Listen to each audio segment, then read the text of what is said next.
కుంభమేళా వెళ్ళే దారిలో మధ్యప్రదేశ్లో నర్మదా నది కనిపిస్తుంది. ఇక్కడ ఈ నదిలో స్నానం చేయడం కంటే చూసినా కానీ పుణ్యం వస్తుందని చెప్పి మన హిందువుల నమ్మకం. అందుకే మేము నర్మదా నదిలో స్నానం చేయడానికి వెళ్ళాము. చల్లగా ఉన్నాయి నీళ్ళు మాత్రం, వాతావరణం కూడా చాలా బాగుంది. ఫ్రెండ్స్, మీరు వచ్చే దారిలో ఇక్కడ కొన్ని నీళ్లు చల్లుకొనైనా జర్నీ స్టార్ట్.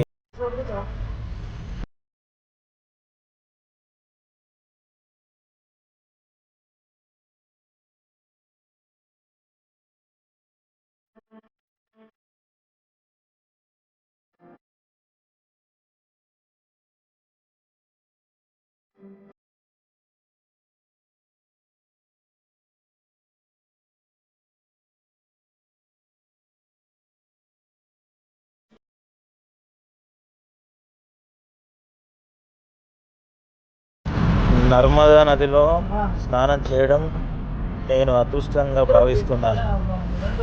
త్రివేణి సంగమంలో స్నానానికి వెళ్ళే టైంలో ఫస్ట్ స్నానం నర్మదా నదిలో